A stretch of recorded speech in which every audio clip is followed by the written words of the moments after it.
نبوہ کی حفاظت کے امی ہے، ہم زندہ و بیدار ہیں، مردار نہیں ہے۔ بسم اللہ الرحمن الرحیم، الحمد للہ رب العالمین والعاقبۃ للمتقین، والصلاة والسلام علی سید الانبیاء والمرسلین، سیدنا و مولانا و ملجانا و مأوانا سیدنا محمد وعلی آلہ و اصحابہ و عترتہ و ازواجہ و انصارہ و احبابہ و اتباعہ و اعوانہ الی یوم الدین۔ اما بعد فاعوذ باللہ من الشیطان الرجیم، بسم اللہ الرحمن الرحیم۔ قال اللہ تبارک و تعالی فی القرآن المجید والفرقان الحمید، اليوم اکملت لکم دینکم وَأَتْمَمْتُ عَلَيْكُمْ نِعْمَتِي وَرَضِيتُ لَكُمُ الْإِسْلَامَ دِينًا۔ صدق اللہ مولانا العظیم وبلغنا رسولہ النبی الکریم۔ تمام احباب محبت سے، ادب سے حضور کی بارگاہ میں درود پاک پڑھیے۔ الصلاۃ والسلام علیک یا سیدی یا رسول اللہ وعلی آلک واصحابک یا سیدی یا شفیع المذنبین ویا جد الحسن والحسین۔ بعد از حمد و صلاة، معزز و محتشم زیب مسند صدارت حضرت قبلہ پیر سید فیاض شاہ صاحب کاظمی زیدہ مجدہ، زیب سجادہ آستانہ علیہ اسکندریہ ہٹیاں بالا، اور اس جہلم ویلی کی خوبصورت پنڈال میں جلوہ فرما مختلف شعبہ حیات سے تعلق رکھنے والی معزز شخصیات، اس میں وزیر محترم بھی ہیں، دیگر بہت سے حکومتی زعماء بھی ہیں، علماء بھی ہیں، اسکالرز بھی ہیں، وکلاء بھی ہیں، اور ماشاءاللہ ایک بڑا سجا ہوا خوبصورت گلدستہ ہے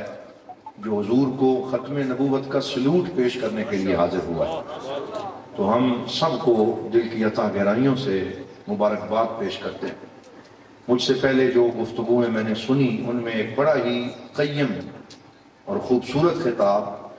مرکزی سیرت کمیٹی کے صدر جناب قاضی علامہ پروفیسر ابراہیم صاحب انہوں نے فرمایا۔ ان کا ایک ایک لفظ حقیقت کا آئینہ دار تھا، اور میں ان کی گفتگو سن کے حضرت اقبال کا یہ شعر میرے ذہن میں آ رہا تھا کہ وہی ہے صاحب امروز جس نے اپنی ہمت سے زمانے کے سمندر سے نکالا گوہر فردا۔ تو یہ وہ لوگ ہیں جو زمانے کے چیلنجز پہ بات کرتے ہیں اور ضرورت کے مطابق گفتگو کرتے ہیں، اور انہی کو علماء ربانیین کہا گیا۔ اللہ تعالیٰ ان کے علم و فضل میں مزید برکت عطا فرمائے۔ اسی طرح منہاج القرآن کے عظیم ادارہ سے مجھ سے پہلے جناب محترم حضرت علامہ وحید صاحب قادری زیدہ مجدہ، ان کی گفتگو ہوئی۔ مجھے بھی جو وقت دیا گیا بلا تمہید میں چند باتیں گزارش کروں گا۔ پہلی بات جو ختم نبوت کی کانفرنس میں مجھے جب بھی موقع ملتا ہے میں یہی عرض کرتا ہوں کہ حضور صلی اللہ علیہ وآلہ وسلم مرکز کائنات ہیں، آپ مقصد تخلیق کائنات ہیں، اور ساری کائنات آپ ہی کے گرد طواف محبت کر رہی ہے، اور اگر آپ نہ ہوتے تو یہ رونقیں نہ ہوتی، ہم نہ ہوتے، کچھ بھی نہ ہوتا۔ اور حضرت اقبال نے تو حد کر دی، فرمایا ہو نہ یہ پھول تو بلبل کا ترنم بھی نہ ہو، چمن دہر میں کلیوں کا تبسم بھی نہ ہو نہ یہ ساقی تو پھر میں بھی نہ ہو، خم بھی نہ ہو، بزم توحید بھی دنیا میں نہ ہو، تم بھی نہ ہو، اور خیمہ افلاک کا ایستادہ اسی نام سے ہے، اور نبض ہستی تپش آمادہ اسی نام سے۔ ساری رونقیں حضور کے دم قدم سے ہیں، آپ ہی کی وجہ سے اللہ رب العزت نے کائنات کے اس ساری رونقوں کو سجایا ہے۔ تو اس لیے جسے حضور سے محبت نہ ہو اس کا ایمان مکمل نہیں ہو سکتا۔ لا ایمان لمن لا محبت لہ، جس کے اندر محبت رسول نہیں، نسبت رسول نہیں، اس کا ایمان مکمل نہیں۔ اس لیے لازمی ہے کہ ہم اپنی ساری محبتوں کا قبلہ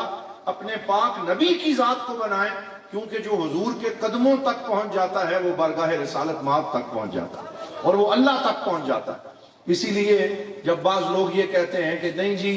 قرآن حکیم میں تو یہ کہا گیا ہے کہ اللہ سے مانگو اور اللہ کی بارگاہ میں حاضری دو، اور وہ یہ آیت پڑھتے ہیں وَإِذَا سَأَلَكَ عِبَادِي أَنِّي فَإِنِّي قَرِيبٌ، کہ اللہ تعالیٰ فرماتا ہے میں قریب ہوں تو تم مجھ سے کیوں نہیں مانگتے؟ تو بعض لوگوں کو غلط فہمی ہو گئی کہ بھائی مانگنا جب اللہ سے ہے تو اس کا مطلب ہے کہ ہم نے نسبت بھی ادھر ہی رکھنی ہے۔ تو ہمارے شیخ کریم حضرت ضیاء الامت بڑا پیارا جملہ فرماتے اگر اسی آیت کو صحیح پڑھ لیتے تو مقصد سمجھ میں آ جاتا کہ اللہ نے اس آیت میں یہ نہیں فرمایا کہ ڈائریکٹ میں قریب ہوں، بلکہ فرمایا وَإِذَا سَأَلَكَ عِبَادِي أَنِّي، کہ اے میرے حبیب جو تیرے در کے سوالی بنے میں ان کے قریب ہوں،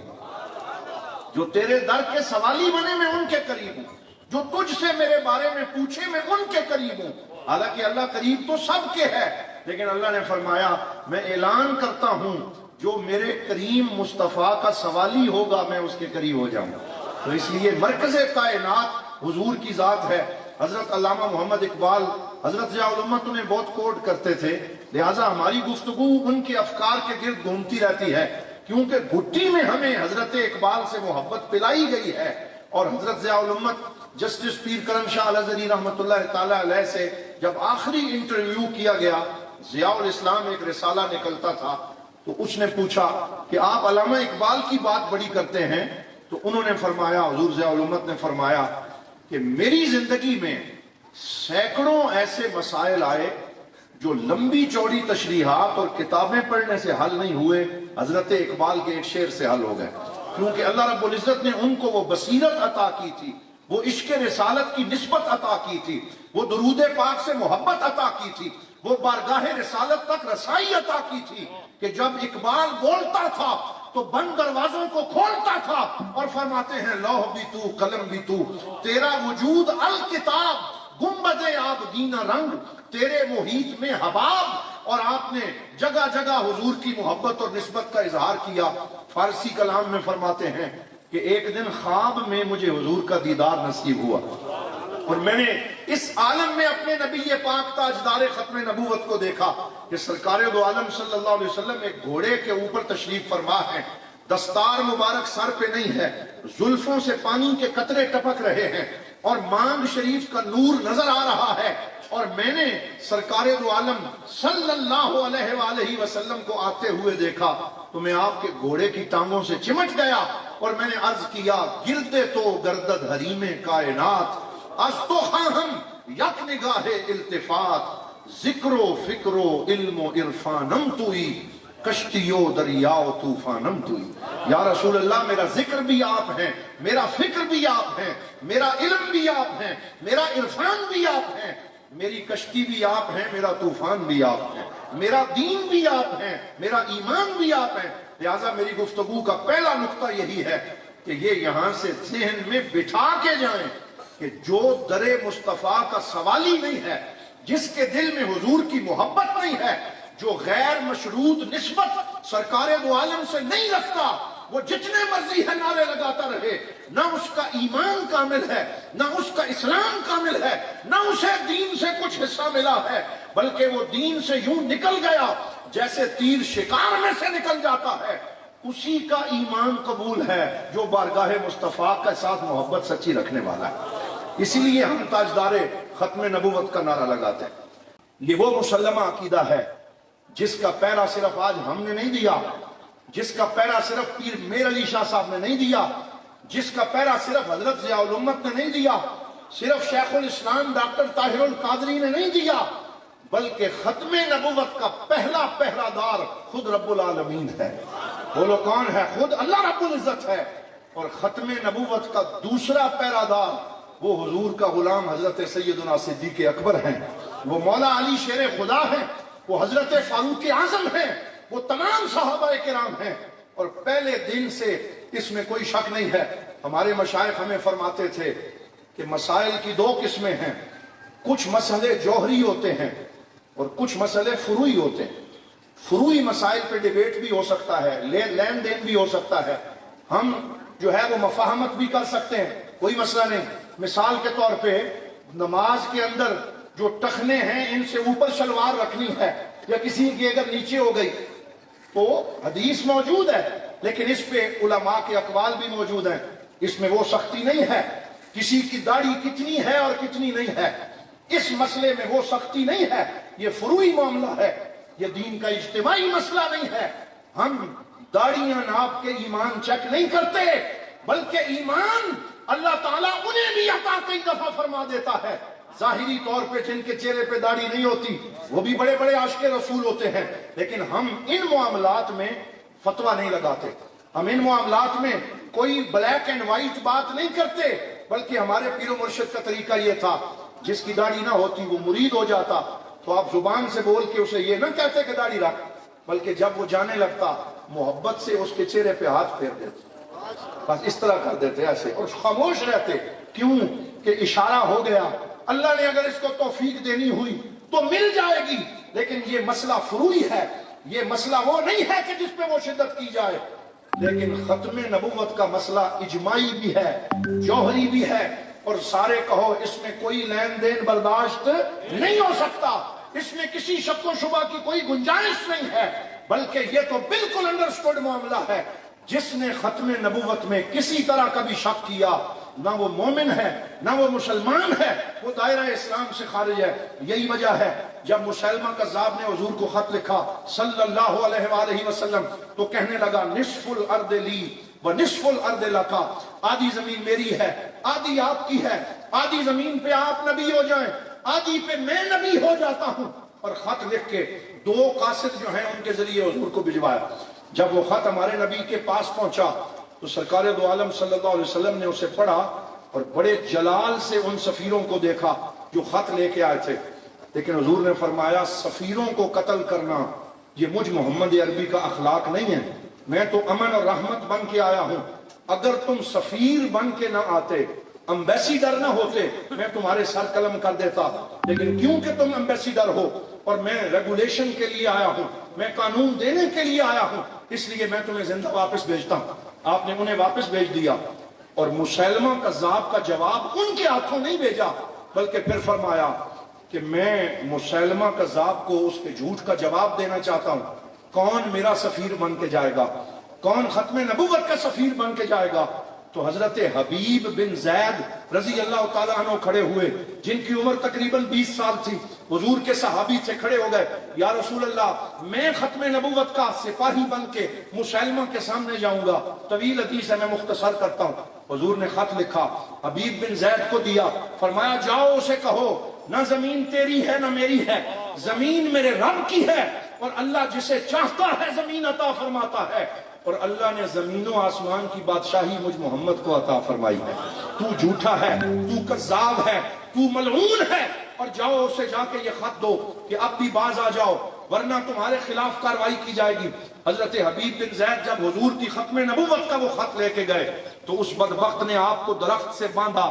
درخت سے باندھ کے پھر کہا خط سناؤ، آپ نے پھر خط سنایا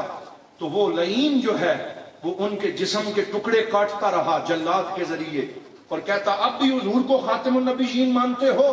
اب بھی سرکار دو عالم کی ختم نبوت کا اعلان کرتے ہو؟ تو آپ فرماتے میرے جسم کا آخری خون کا قطرہ بھی بہہ گیا، میں پھر بھی ختم نبوت کی گواہی دیتا رہوں گا، اور آخری دم تک حضور کی ختم نبوت کا نعرہ لگاتے رہے۔ اور یہی وہ مسلمہ کذاب ہے جس کے خلاف جب جنگ ہو رہی تھی تو پہلے وہ جنگ فیصلہ کن نہیں بن رہی تھی، تو حضرت سیدنا ابو بکر صدیق نے سیف اللہ حضرت خالد ابن ولید کو بھیجا آپ جائیں۔ جب آپ گئے 1 مہینے تک محاصرہ رہا، روز شام کو واپس آتے، جنگ کا کوئی فیصلہ نہ ہوتا، 700 کے قریب حفاظ کرام شہید ہو گئے، اور ابھی تک فیصلہ جنگ کا کوئی نہ ہو سکا، لیکن ختم نبوت کے تحفظ کی جنگ جاری رہی۔ پھر اس وقت کیا ہوا کہ سرکار دو عالم کے اس غلام حضرت خالد بن ولید نے صحابہ کو بٹھایا، وجہ کیا ہے، کیوں نہیں فیصلہ ہو رہا؟ انہوں نے کہا جناب جب ہم جاتے ہیں داڑیاں ہم نے بھی رکھی ہیں انہوں نے بھی رکھی ہیں، پگڑیاں ہم باندھتے ہیں وہ بھی باندھتے ہیں، لمبے جبے ہم پہنتے ہیں وہ بھی پہنتے ہیں، تو پتہ ہی نہیں چلتا کس پہ تلوار چلانی ہے اور کس پہ نہیں چلانی۔ ہم اللہ اکبر کا نعرہ لگاتے ہیں، وہ بھی اللہ اکبر کا نعرہ لگاتے ہیں، فیصلہ کیسے کیا جائے؟ تو یہ المواعظ والے اعتبار میں المقریزی نے اس روایت کو لکھا، دیگر کئی مؤرخین نے لکھا کہ ایک صحابی کھڑے ہوئے،